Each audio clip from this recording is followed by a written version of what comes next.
Alors, on est en direct à présent de Londres avec Tariq Ramadan. Bonsoir à vous, professeur en islamologie à Oxford, petit-fils également, il faut le dire, du fondateur des Frères musulmans en Égypte. Tariq Ramadan, quelle est votre réaction à l'annonce de la mort à l'annonce de la mort de Ben Laden?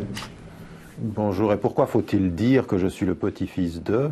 Quand tous vos invités, vous ne leur dites pas qu'ils sont, de quelle filiation ils sont, parce que ça n'a aucun sens dans les questions que vous me posez. Il faudrait qu'en France on commence à l'entendre et que vous l'entendiez en direct, ça commence à suffire, je vous l'avais dit. Et mon assistante vous l'avait dit avant cette émission, ce serait bien que vous l'entendiez et que vous respectiez les termes des interviews que vous avez. Donc ma réaction à la mort, c'est bien entendu le fait que beaucoup de surprises et beaucoup de questions. Alors je ne suis pas de ceux qui se réjouissent quand l'on tue un être humain. J'aurais préféré que l'on arrêtât Ben Laden et qu'on puisse le juger et qu'on entende ce qu'il a à dire sur des justifications de meurtres de civils et d'attaques terroristes. Il y a de cela une volonté aussi de clarification. Maintenant, ce qu'il faut mettre en évidence, c'est que rien n'est réglé avec ceci. On sait depuis quelques années que tous ces réseaux fonctionnent de façon très très indépendante, les réseaux des extrémistes violents, et que la façon dont les Américains ont opéré est sujette à beaucoup de questions. Alors c'est un très très grand coup de relations publiques, je pense particulièrement par rapport au public américain, parce que Obama avait aussi besoin de montrer une certaine fermeté, une assise. Il est très critiqué aux États-Unis parce que il ne représente pas la force ou ne donne pas l'impression d'être préoccupé par la sécurité et puis la force militaire. Et donc tout à coup, c'est effectivement au moment de la crise, dans une situation extrêmement difficile aux États-Unis à l'heure actuelle, un propos qui est assez fort, qui le place du côté de ceux qui ont réussi quelque chose après l'embourbement et pendant l'embourbement en Irak et en Afghanistan. Et puis par rapport au public occidental, effectivement, le symbole tombe. Maintenant, je dirais que par rapport aux sociétés majoritairement musulmanes, il y a de grandes questions. Comment cela s'est-il fait? Comment quelqu'un qui est caché à quelques kilomètres d'Islamabad ne le sait pas? Les relations tout à fait étranges qu'il y a entre les services de renseignement pakistanais et puis l'administration américaine, le fait qu'on nous ait dit d'abord que les Américains les fait tout seuls, mais que finalement le Pakistan le savait, et puis ce dernier coup de grâce qui consiste à jeter son corps à la mer en disant qu'on respecte les principes islamiques quand n'importe quelle personne connaissant l'élémentaire des principes islamiques sait que l'immersion dans l'eau n'est pas du tout le rituel musulman en la matière. Tariq Ramadan, vous restez avec nous. Jean-Charles Brizard, qui est sur ce plateau, a des choses à vous répondre. Il pose des questions, Tariq Ramadan, sur toute l'opération, sur toute la procédure et la modalité. Que Tariq Ramadan pose beaucoup de questions, il n'apporte que très peu de réponses. Je trouve qu'il on a débattu ensemble à une autre époque, Monsieur Ramadan, donc laissez-moi finir. Je connais vos procédés, Monsieur Ramadan. Donc il pose des questions. Je constate aujourd'hui qu'il est plus proche effectivement du camp des conspirationnistes que de ceux qui se réjouissent. Et la cause est noble, je crois, de la disparition. Dire des choses pareilles. Quelle malhonnêteté intellectuelle, Monsieur Pour le reste, écoutez, laissez-moi terminer. Ensuite, vous réagirez si vous le souhaitez. Pour le reste, s'agissant par exemple de la coutume dont vous parlez, il y a des règles précises dans le cadre de l'inhumation de personnes musulmanes qui existent, et notamment pour ce type d'opération qui est tout à fait admise. C'est la règle 294 des règles généralement admises dans la pratique de l'inhumation des personnes de confession musulmane, que vous ignorez sans doute, mais elle est tout à fait permise dès lors que si on l'enterrait dans la terre, c'est certain, ce serait beaucoup mieux, et tout le monde l'admet, mais il y aurait un risque, et en l'occurrence ça aurait été le cas avec Osama Ben Laden, que son corps puisse être exhumé par d'autres personnes. Tariq Ramadan, c'est pas cette règle, la réponse. Elle existe, elle est là. Tariq Ramadan vous répond. Tariq Ramadan vous répond.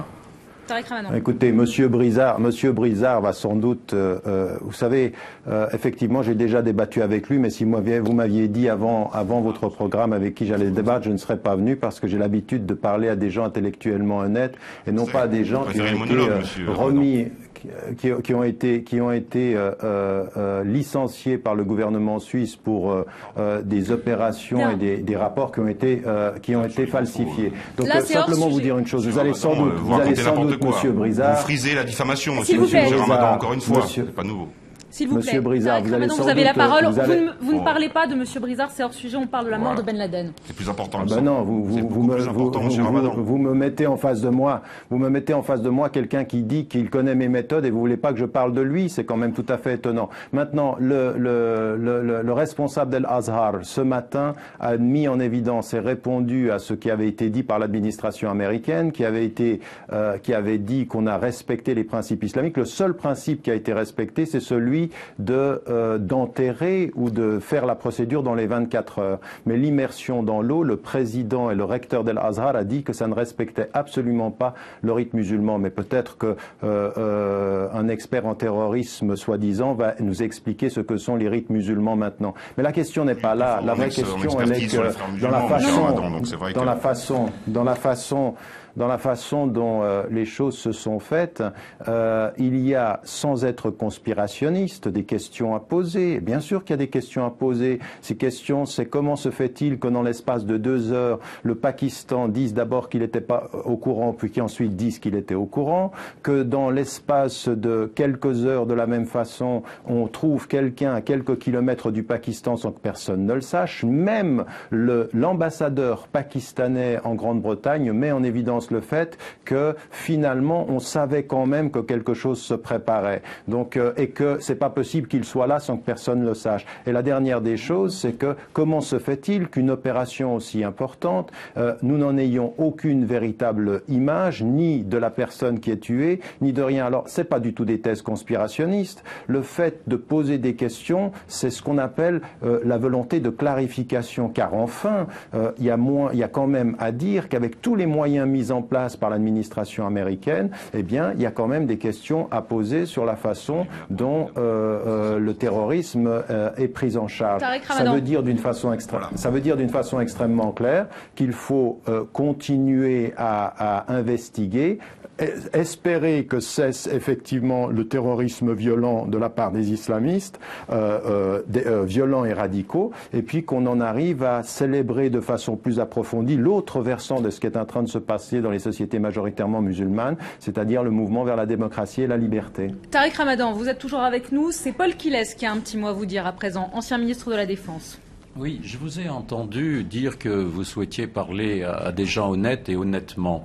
Je vous ai écouté et j'ai un sentiment curieux. J'ai l'impression que ce qui vient de se passer, pour lequel vous avez tout à fait raison de poser des questions, je m'en pose moi aussi, j'ai l'impression que vous avez une certaine déception dans votre voix. Je vous ai bien regardé, je vous ai bien écouté, et dans le même temps où vous dites, et là je suis un petit peu choqué, il aurait fallu faire un procès, le prendre, lui faire un procès, l'écouter, écouter ce qu'il a à dire. Alors moi j'ai une question à vous poser. Est-ce que vous l'avez entendu après l'attentat du 11 septembre, l'explication qu'il a donnée? Je l'ai entendu tout à l'heure, je ne l'avais pas encore auditionné, ou alors je l'avais oublié. Ses propos sont totalement insupportable. Il expliquait comment ce crime de masse avait été organisé et en quoi il cautionnait intégralement. Donc j'aimerais savoir ce que vous pensez de ces propos. Je sais à peu près ce que vous allez répondre. Vous allez répondre à côté peut-être, mais en tout cas essayez s'il vous plaît de répondre directement à ma question. J'aurai du mal. Tariq Ramadan. Monsieur, comment se fait-il que vous me posiez des questions et que vous soupçonnez avant que j'y réponde, que je vais y répondre à côté, si ce n'est que vous ayez déjà décidé de ma mauvaise intention? Donc je vais y répondre directement, monsieur.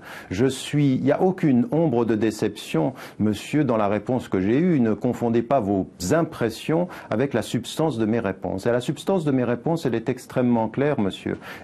La semaine qui a suivi le 11 septembre, j'étais à New York et j'ai condamné, monsieur. J'ai condamné de la façon la plus claire, et les propos qui ont été rapportés par audio interposé, par ce qui a été dit par Ben Laden et son porte-parole Ayman el-Zawahri, ont été condamnés de la façon la plus ferme, monsieur. Et là-dessus, vous ne verrez pas l'once d'une déviation. Ma réponse, elle est directe, elle est claire, et il n'y a aucune déception là-dessus.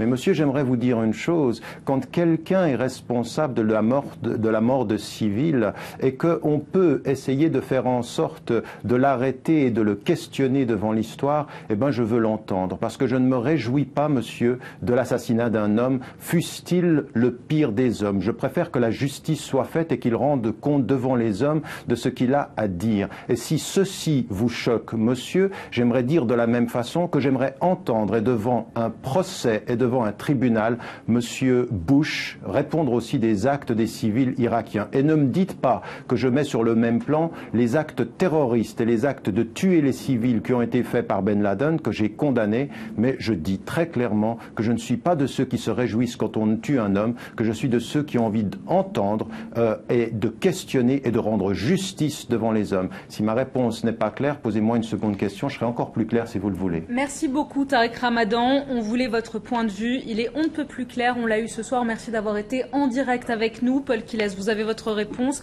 Merci à vous, on fait une petite pause de pub, on continue de parler des suites de la mort de Ben Laden. Restez avec nous sur iTélé, merci à vous.